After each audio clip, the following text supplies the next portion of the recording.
So do you ever record your practice? This is something that a lot of people are terrified of doing. They're terrified of either hearing or seeing themselves and facing the reality of their performance at that moment in time.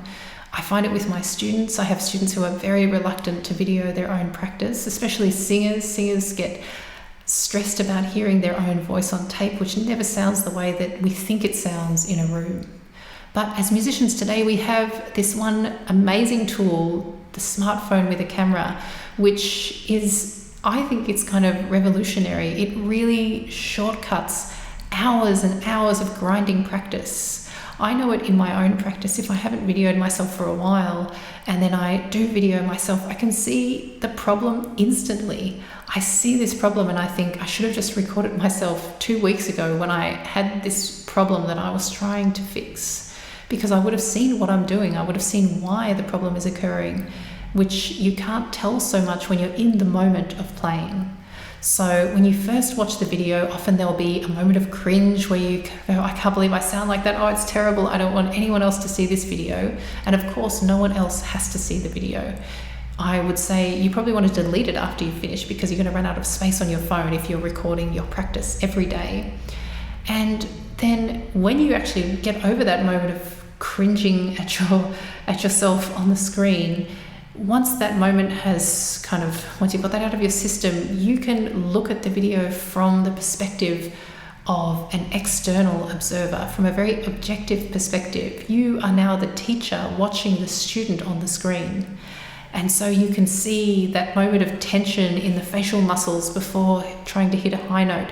You can see that the shoulders are rising through a difficult passage. You can see that there are some fingers flying in the air where they shouldn't be. You can see that there's something going on with the position of your arm that's making it difficult to play those notes. You can see all this stuff in your body. You can also hear. You can hear that the dynamics you thought were really extreme are actually not there at all. This is an experience that I've had. I thought I was playing dynamics really well. The piano was soft, the forte was loud, and then I listened back and there was no difference. Everything was mezzo forte. So in the moment, I felt as though the dynamics existed, but the recording, it didn't lie. It told me the truth. It told me that I need to work more on my dynamics.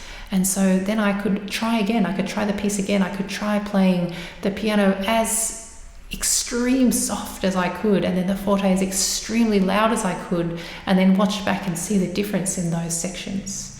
So a recording is a wonderful tool. It can be a wonderful friend, and I know from my own personal experience it can really shortcut.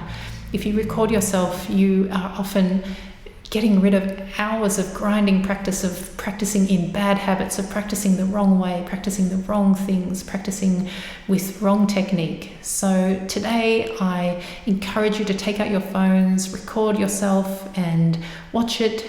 Cringe a little bit if you like, and tell yourself, oh, I look terrible, I sound terrible, what the hell's going on in this section? And then once you've got that out of your system, watch again, and watch from the perspective of a teacher with the student on the screen. How would you tell that student to adjust their technique? You probably wouldn't tell them that they sound awful and they are a failure. You would tell a student very gently and kindly, this is the problem and here are some options for addressing that problem. Hi, I'm Erica. I am a musician and music teacher, and I hope you enjoyed today's video. If you did, hit the like button and don't forget to subscribe for more practice tips, motivation and inspiration. And also share this video with any friends who are also practicing music. And finally, if you like, you can stick around for a short meditation at the end of this video to prepare you for a great day's practice. So happy practicing, and I'll see you next time. Bye. So let's just take some time to prepare the body and the mind for practice.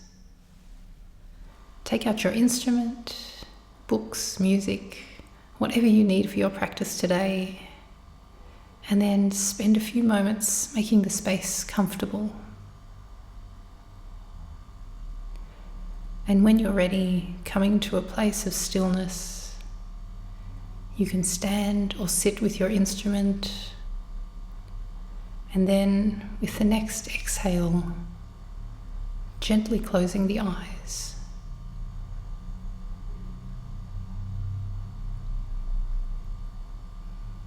bring your awareness to your breath. Notice where in the body you feel that breath moving.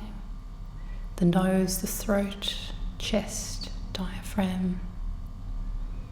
Where you feel the rise of each inhale and the fall of each exhale.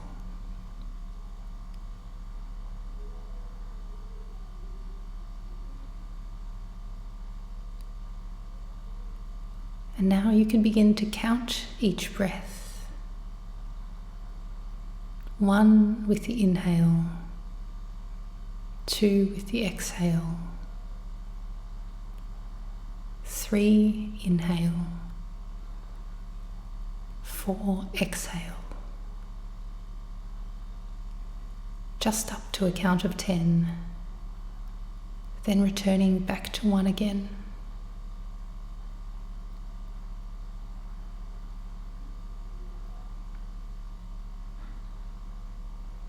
And if any thoughts appear in the mind, simply noting, thinking, or any feelings, noting, feeling, and bringing the attention back to the breath.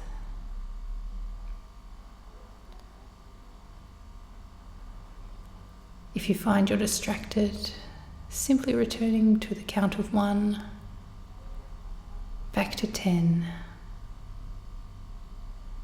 and then repeat back at 1.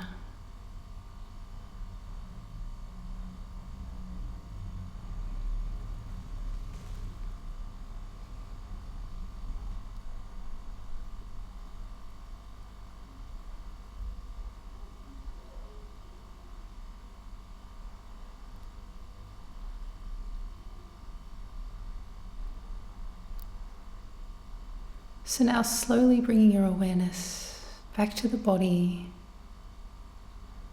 feeling the weight of your body in the chair, or the feeling of the feet connected to the floor. Maybe the feeling of your instrument under your fingers, its texture.